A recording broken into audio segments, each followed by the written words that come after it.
Hello students, this is BSI academy classes. BSI academy के इस online platform पर आप सभी लोगों का एक बार फिर से बहुत सारा स्वागत है। तो कैसी चल रही है दिसंबर 2026 के लिए आप लोगों की प्रिपरेशन? हाल ही में एनटीए ने कंप्लीट आंसर की यहां पर जारी की है, तो उसी आंसर की के बेसिस पर हम लोग जून 2026 का पेपर सॉल्व करने जा रहे हैं, ताकि हम लोग ये आइडेंटिफाई कर सकें कि आखिरकार हमारा जो पेपर है वो पेपर का लेवल जो एनटीए है वो कितना यहां पर इंक्रीज करता जा रहा है, क्योंकि लगातार यहां पर पेपर का लेवल यहां पर इंक्रीज होता जा रहा है। तो अगर आप लोग किसी भी क्वेश्चन पेपर को सॉल्व करना चाहते हैं तो उसके लिए सबसे ज्यादा जरूरी दोस्तों जो होता है वो यही होता है कि प्रीवियस पेपर का एनालाइज करना। तो हम कुछ रोज 10 से 15 क्वेश्चन एटलीस्ट लेके चलेंगे, काफी ज्यादा डिटेल में लेके चलेंगे। इस सीरीज को लेंदी नहीं बनाएंगे ताकि आप लोग भी इजीली चलते फिरते आसानी से देख सके और आप लोगों को कंप्लीट क्वेश्चन एक बहुत अच्छे तरीके से समझ आ सके। तो 2026 जून का पेपर जिन जिन लोगों ने दिया है उनको तो यहां पर जो भी उनकी मिस्टेक्स हैं वो सब पता चला है।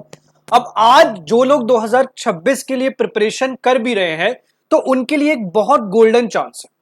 इस वीडियो से ना केवल आपको यह समझ आएगा कि एग्जाम पैटर्न क्या है, साथ में हम सॉल्यूशन अप्रोच क्या होती है क्वेश्चन सॉल्व करने की, उस चीज पर भी ध्यान देने वाले हैं। और किस तरीके के क्वेश्चन जो है वो एनटीए आपसे लगातार पूछ रहा है, एनटीए अपने पैटर्न में कहां पर क्या चीजों में चेंज कर रहा है वो भी हम जानेंगे। तो क्वेश्चन नंबर 51 है दोस्तों कि arrange the following steps of the xerography process in the correct order. अब सबसे बड़ी बात दोस्तों ये निकलती है कि यहां पर ये जेरोग्राफी प्रोसेस होती क्या है। जब तक आपको शुष्का लेखन यानी कि जेरोग्राफी प्रोसेस के बारे में नहीं पता होगा तब तक आप उस लोगों को एक सही चरणों में व्यवस्थित नहीं कर पाएंगे। अब जेरोग्राफी है क्या दोस्तों? तो लाइब्रेरी साइंस में काफी ज्यादा डीप लेवल पर आपसे ये क्वेश्चन पूछा गया है दोस्तों। जो जेरोग्राफी है, जेरोग्राफी एक प्रकार का ड्राई फोटो कॉपिंग प्रोसेस है। जब आपकी फोटोकॉपी मशीन होती है वो ड्राई कभी नहीं होती। जो जेरोग्राफी है दोस्तों, वो जेरोग्राफी एक प्रकार का ड्राइंग फोटोग्राफी प्रोसेस होती है। कैसी होती है? ड्राइंग। सबसे ज्यादा जरूरी जानना यही है कि जेरोग्राफी जो है वो एक प्रकार की ड्राइंग फोटोग्राफी प्रोसेस होती है। ठीक है, कैसी प्रोसेस है? Drawing photography.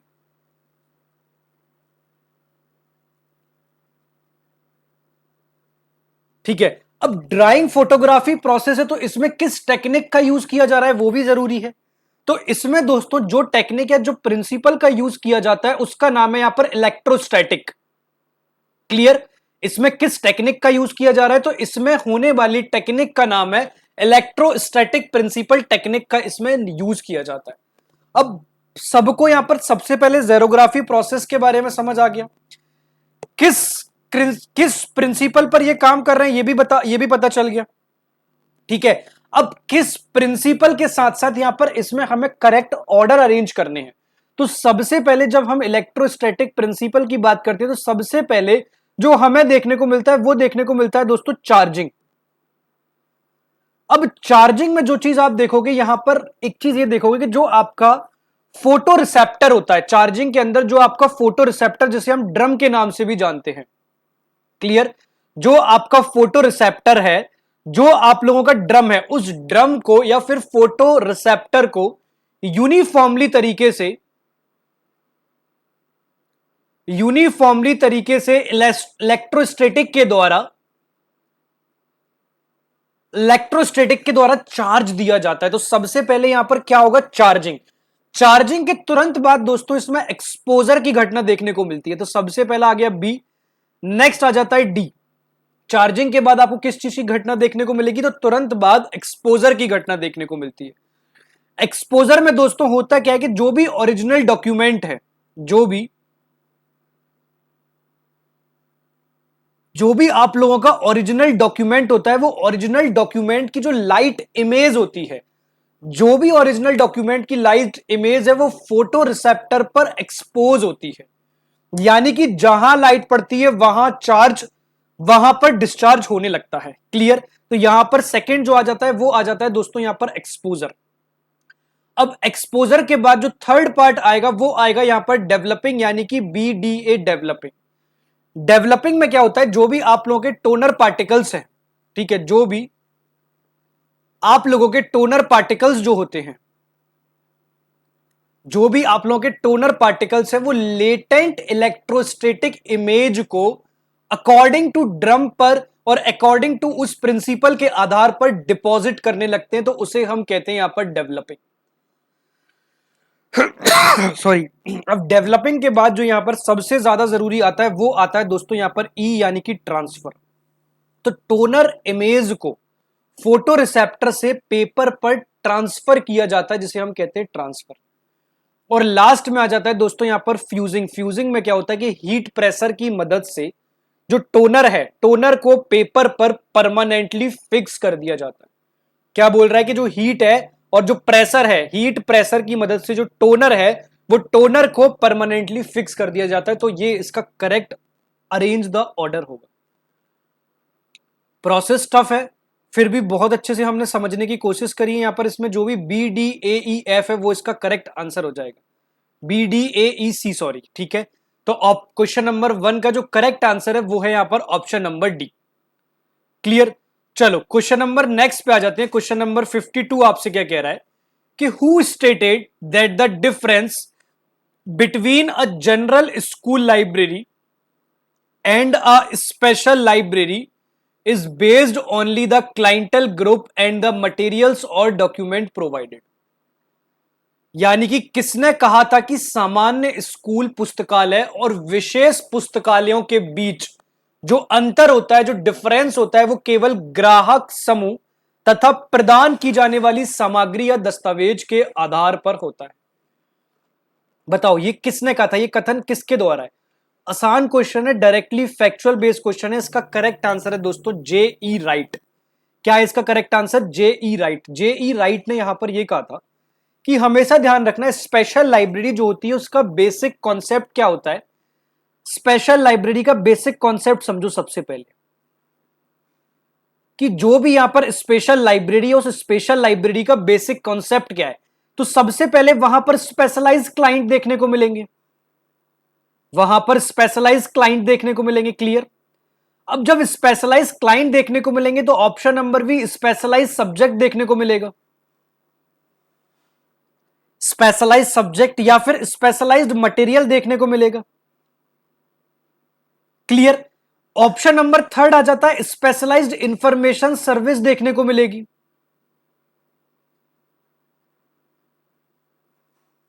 Specialised information service देखने को मिलेगी।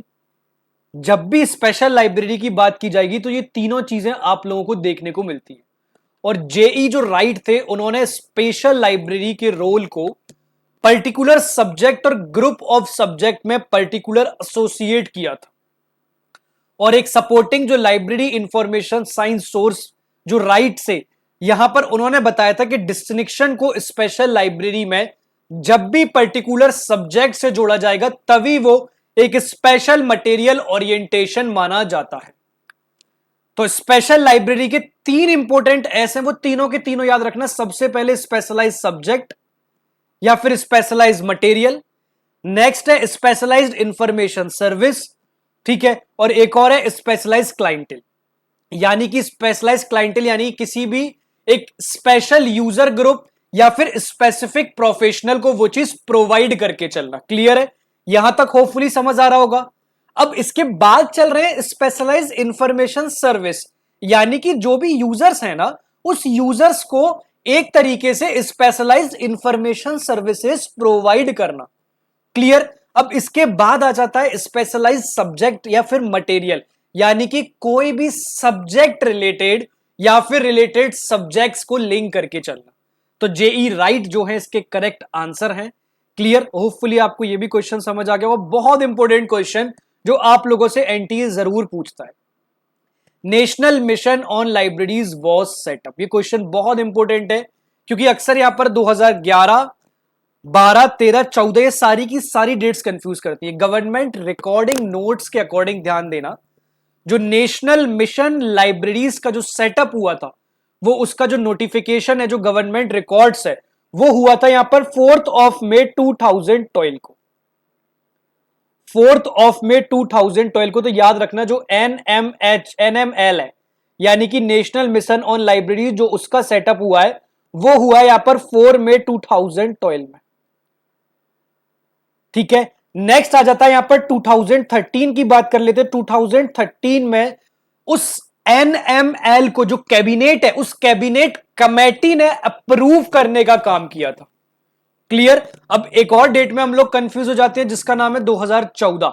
तो 2014 की अगर हम बात करें तो 2014 में ये जो स्कीम है दोस्तों, ये जो स्कीम है या फिर जो ये वेबसाइट है, उस स्कीम या वेबसाइट की फॉर्मली लॉन्च यानी कि आधिकारिक घोषणा, ठीक है, फॉर्मली लॉन्च यहां पर किया गया था।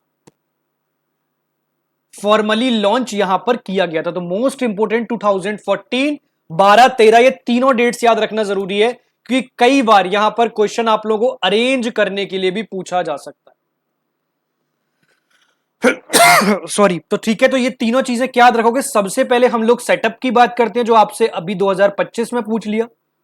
हो सकता है नेक्स्ट आपसे अप्रूव या फिर वेबसाइट लॉन्च के बारे में भी पूछ लिया जाए। तो द एनएमएल यानी कि national mission on libraries was set up in 2012। Clear. And next when it was approved, तो it was approved in the 2013। Correct. And when it is launched, तो इट इज लॉन्च्ड दोस्तों 2014। तो ये तीनों के तीनों सिलेबस के अकॉर्डिंग आपको डेट याद रखना बहुत ज्यादा जरूरी है क्योंकि कई बार आपसे यहां पर अरेंजिंग फॉर्म में पूछा जाता है ना। तो ये सारी चीजें याद रखना बहुत ज्यादा जरूरी है। चले नेक्स्ट क्वेश्चन पे। अच्छा क्वेश्चन है कि arrange the following models of communication in ascending order according to the year of publication, कि निम्नलिखित संचार मॉडलों को उनके प्रकाशन वर्ष के आरोही क्रम में व्यवस्थित करना है। ठीक है, प्रकाशन वर्ष के आधार पर आरोही क्रम में व्यवस्थित करके रखना है। क्या व्यवस्थित करोगे बताओ।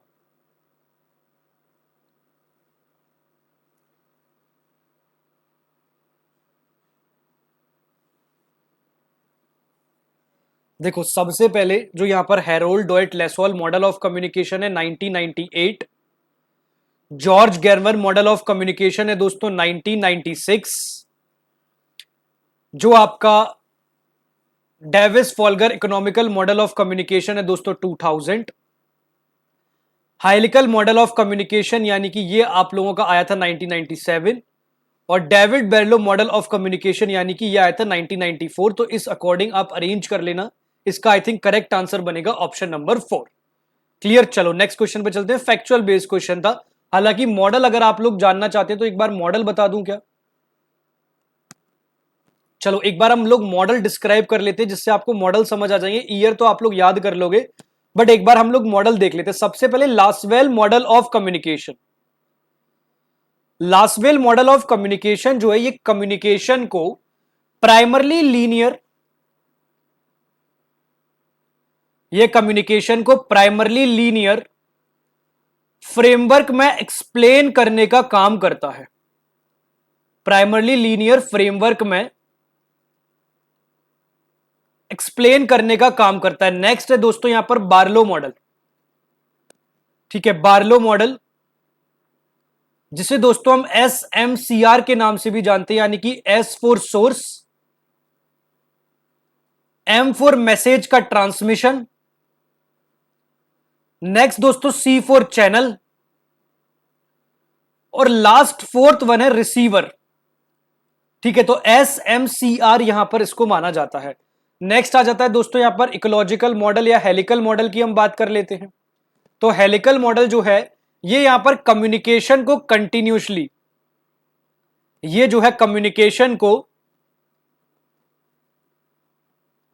कंटिन्यूसली या फिर डेवलपिंग स्पाइरल प्रोसेस के रूप में देखता है। तो ये तीनों मॉडल्स याद रखना, कम्युनिकेशन को कंटिन्यूसली एक स्पाइरल प्रोसेस के रूप में देखने का काम करता है। तो यहां तक आई थिंक क्लियर हो गए होंगे। नेक्स्ट चलते हैं क्वेश्चन नंबर 55 पर, जहां पर आपको कॉलम्स मिलाने हैं। Match the list 1 and list 2 दी हुई है। सबसे पहले लिस्ट 1 में टाइप्स ऑफ नॉलेज दिए हुए हैं और लिस्ट 2 में उससे रिलेटेड फील्ड्स यहां पर दी हुई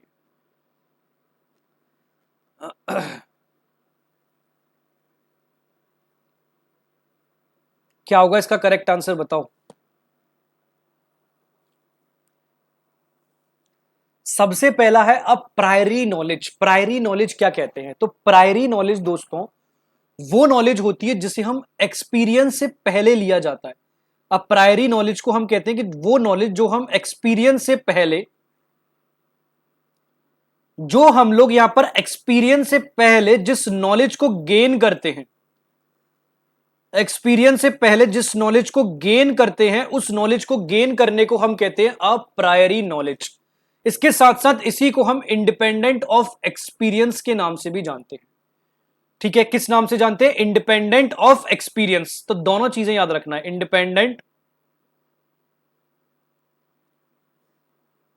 इंडिपेंडेंट ऑफ एक्सपीरियंस। यहां पर डिटेल आया तो यहां पर ऑप्शन नंबर 4 पे जाएंगे तो type of knowledge that we believe to be true without having to experience it.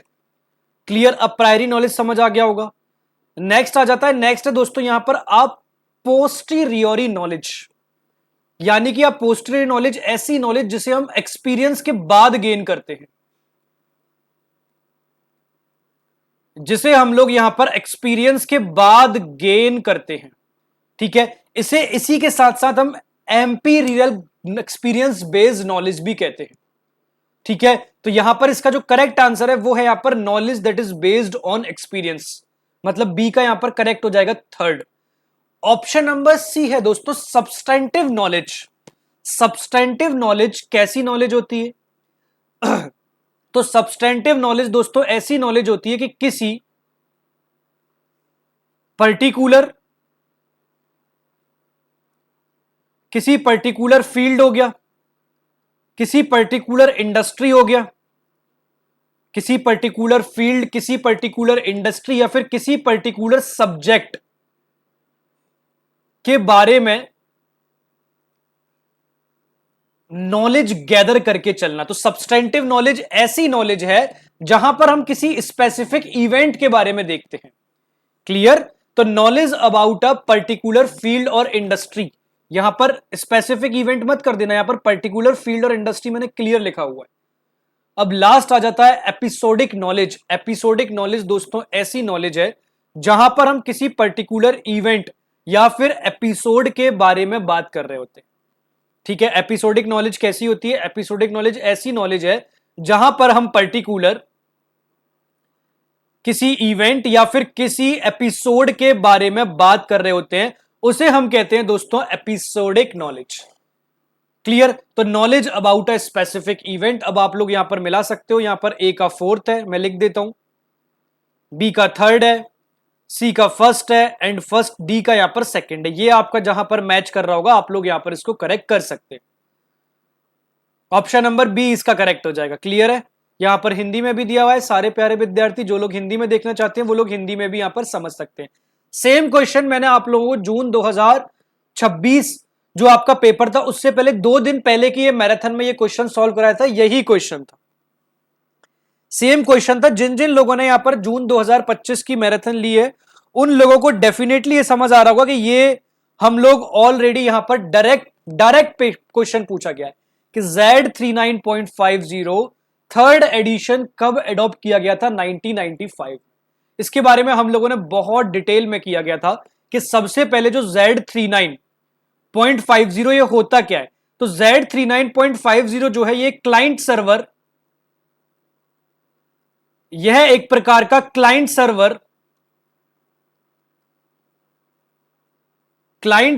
Application layer protocol है।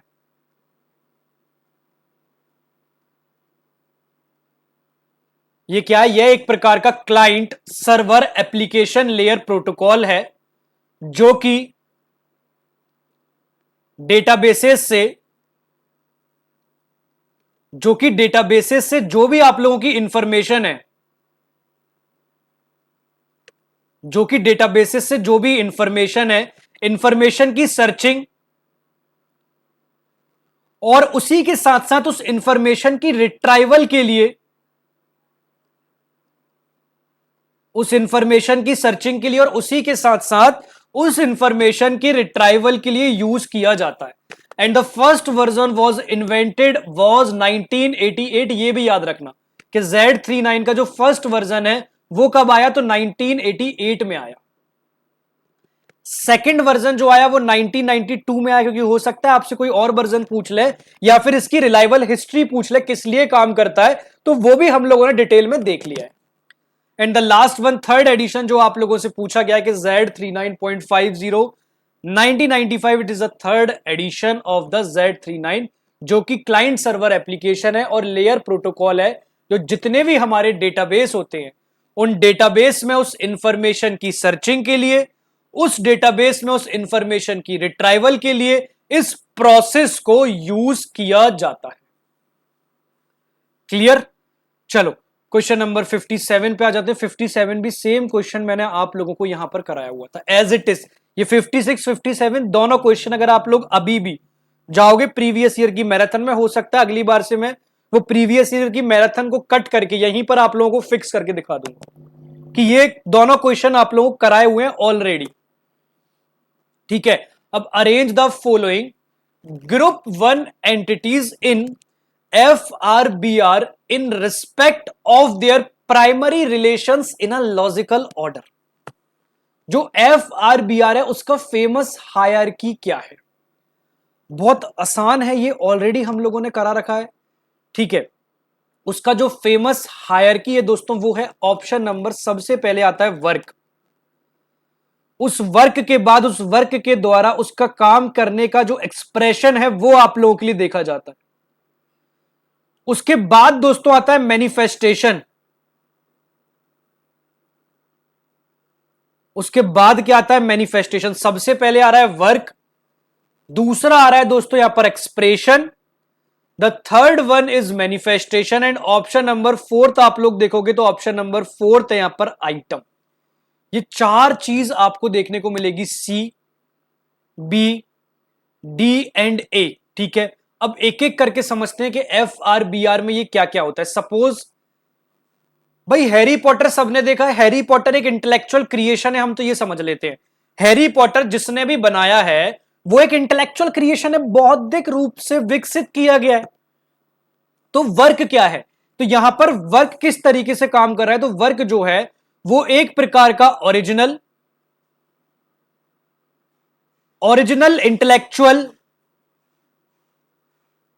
इंटेलेक्चुअल क्रिएशन या फिर ओरिजिनल इंटेलेक्चुअल कॉन्सेप्ट के आधार पर यहां पर काम कर रहा है। नेक्स्ट आ जाता है एक्सप्रेशन। क्या भाई, उस वर्क का पर्टिकुलर रियलाइजेशन भी तो होना चाहिए।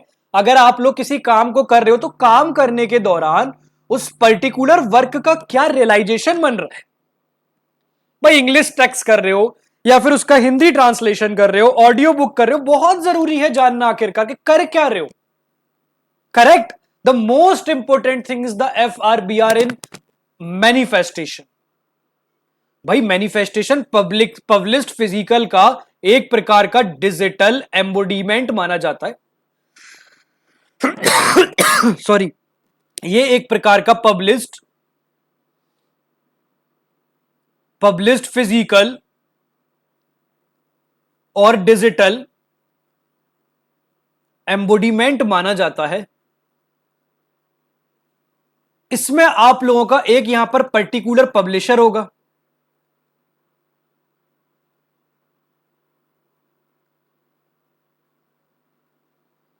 नेक्स्ट होगा दोस्तों यहां पर एडिशन,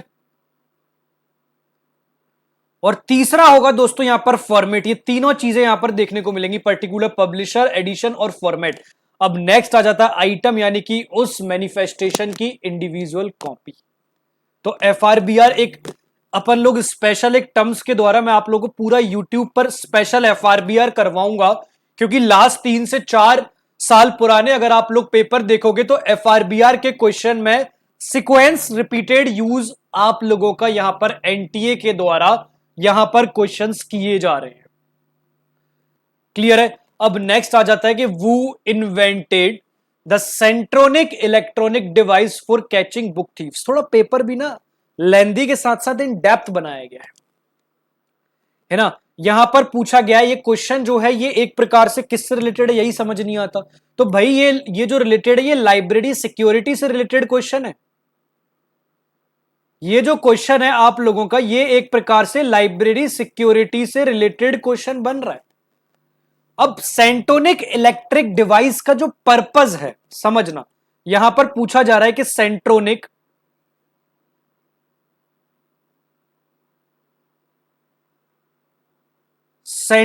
इलेक्ट्रॉनिक डिवाइस का जो पर्पस है, इसका जो पर्पस है यहां पर वो इसका पर्पस है कि लाइब्रेरी जो भी बुक्स है, लाइब्रेरी जो बुक्स हैं, लाइब्रेरी बुक्स को अनऑथोराइज्ड, लाइब्रेरी बुक्स को अनऑथोराइज्ड या फिर रिमूवल,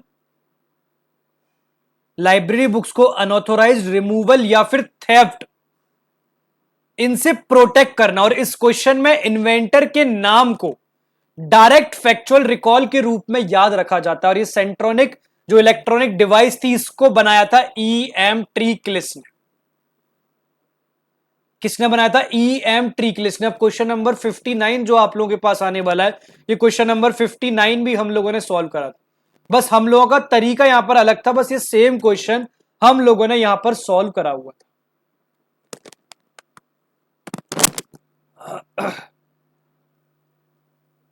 ठीक है, मैं बहुत ज्यादा क्वेश्चन भी इसलिए नहीं कराऊंगा कि मैं नहीं चाहता कि बहुत ज्यादा क्वेश्चन इतने इतने ज्यादा आप लोगों को बर्डन जैसा लगने लगे। क्वेश्चन के पैटर्न और क्वेश्चन के तरीके समझनी है, तो मैं एक बार में पूरा यहां पर आप लोगों को क्वेश्चन पेपर सॉल्व नहीं कराना वाला हूं। ठीक है, मैं आप लोगों को जो क्वेश्चन पेपर सॉल्व कराऊंगा वो पेपर सॉल्व कराऊंगा मैं आप लोगों को दोस्तों पार्ट वाइज। ठीक है, पार्ट वाइज से हेल्प ये होगी कि आप लोगों को उन चीजों को समझ पाओगे बहुत अच्छे से। ठीक है, तो यहां पर हम लोग जो सॉल्यूशन करेंगे वो पार्ट वाइज सॉल्यूशन करेंगे, ध्यान रखना। ठीक है, अब यहां पर देखते हैं कि match the performance appraisal method. हम लोगों ने सिर्फ और सिर्फ परफॉर्मेंस अप्रेजल मेथड से रिलेटेड एक क्वेश्चन करा था, यहां पर मैच पूछा गया in list 1 with the related function description in list 2।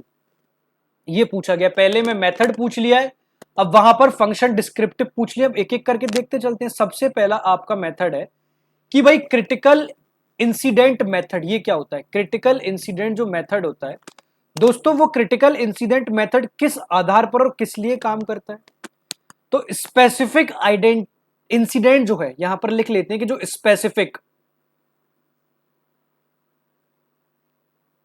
जो आप लोगों का यहां पर स्पेसिफिक इंसिडेंट है, उस स्पेसिफिक इंसिडेंट को आइडेंटिफाई, उस स्पेसिफिक इंसिडेंट को आइडेंटिफाई किया जाता है जहां पर जो एम्प्लॉय है वो एम्प्लॉय वेरी गुड परफॉर्मेंस करे,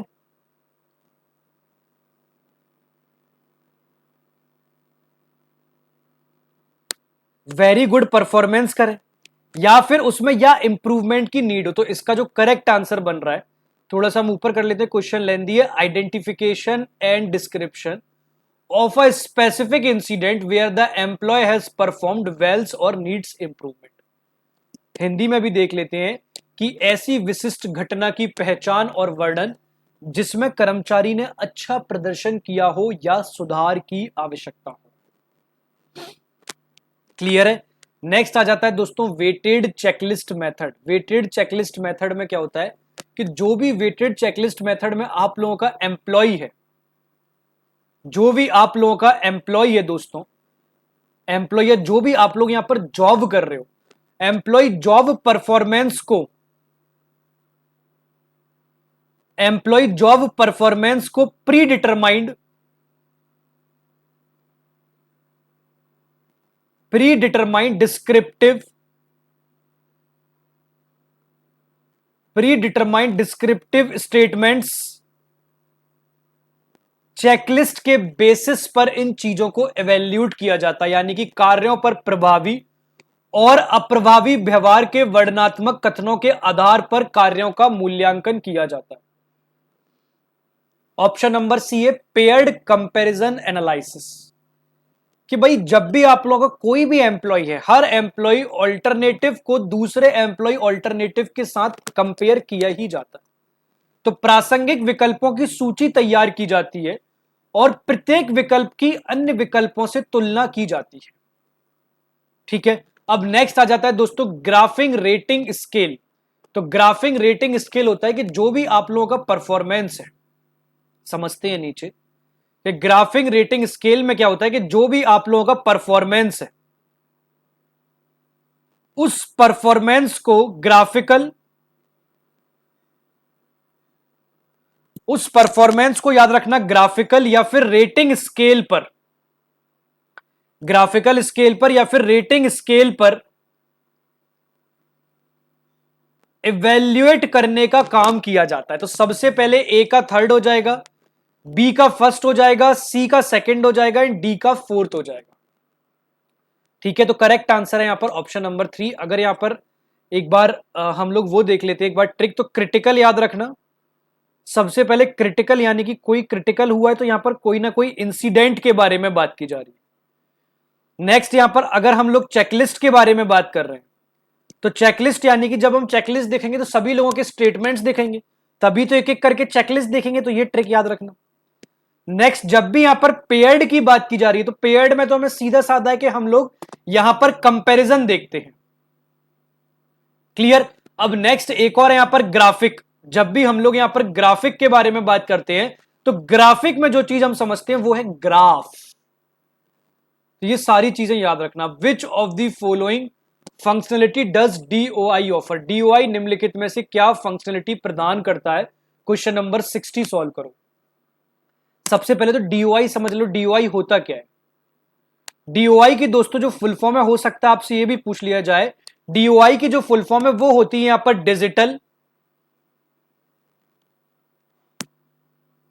digital object identifier. Digital object identifier DOI की फुल फॉर्म यहां पर होती है।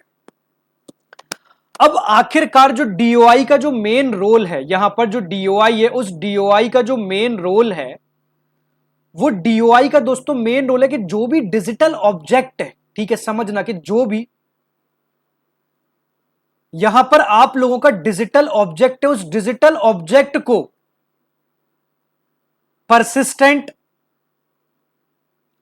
डिजिटल ऑब्जेक्ट को persistent and inter operable, persistent and इसके साथ साथ इंटर ऑपरेबल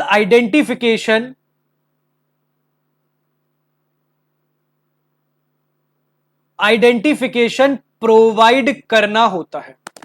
तो क्वेश्चन के कॉन्टेक्स्ट में जो इंपोर्टेंट फंक्शनलिटीज यहां पर मानी जाती है, वो मानी जाती है कि जो डीओआई है, डीओआई हमेशा मेटाडेटा से लिंक्ड होता है। ठीक है, तो मेटाडेटा ओपननेस इसमें कभी नहीं जाती। इसमें देखा जाता है कि डीओआई जो है वो लिंक्ड मेटाडेटा है। डीओआई मेटाडेटा से लिंक्ड होता है, यानी कि जो डीओआई है वो सिस्टम आइडेंटिफायर को, वो किसी भी सिस्टम, वो किसी भी सिस्टम आइडेंटिफायर को मेटाडेटा के साथ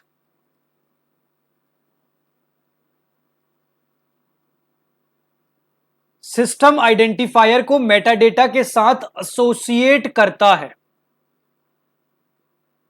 क्लियर है। नेक्स्ट आ जाता है inter operability with data obtained from other sources. यानी कि जो डिजिटल ऑब्जेक्ट आइडेंटिफायर है, जो डीओआई है, वो एक प्रकार का इकोसिस्टम है। जो डीओआई है,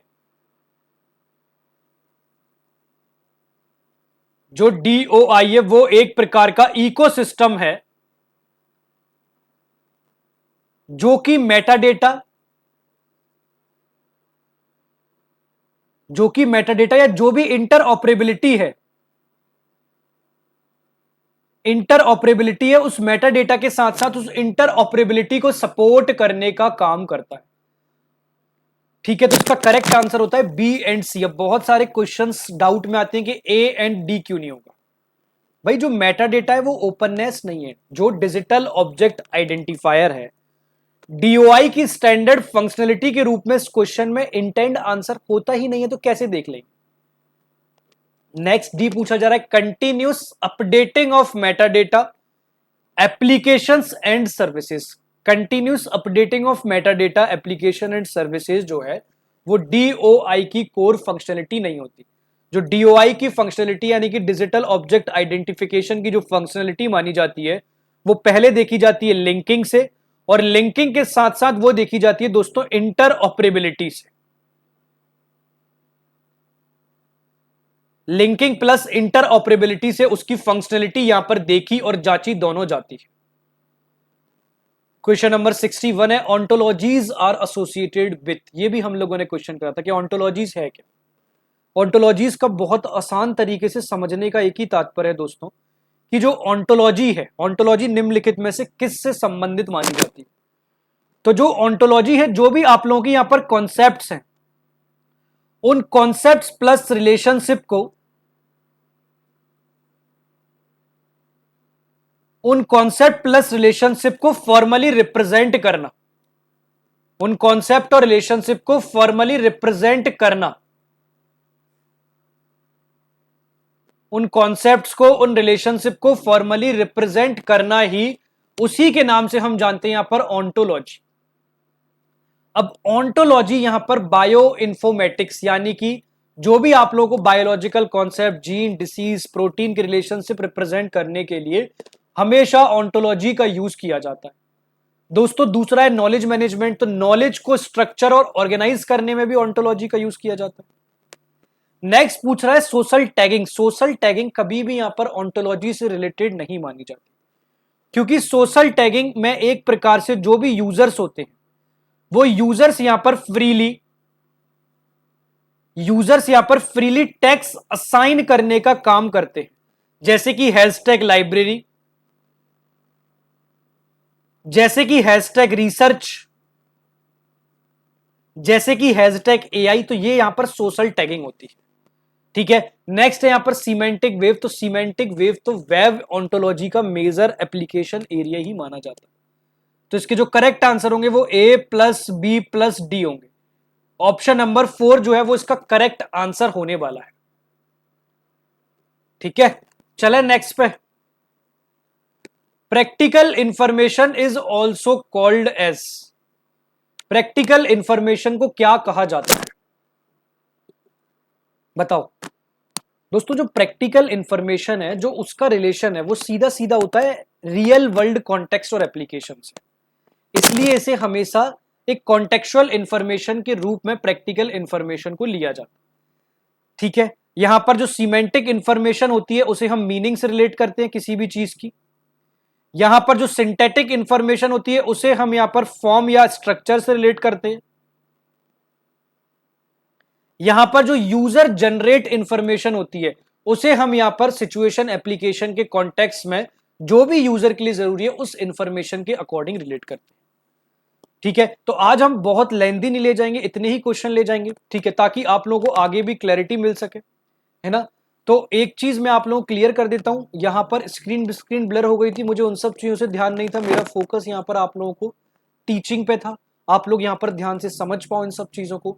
तो आज की क्लास को इसके साथ साथ एक और चीज मैं आपको बताने जा रहा हूं कि अगर आप लोग यूजीसी दिसंबर 2026 के लिए सीरियस हैं यहां पर 2026 दिसंबर के लिए, तो बीएसआई एकेडमी के द्वारा कंप्लीटली बैच यहां पर लॉन्च कर दिया गया।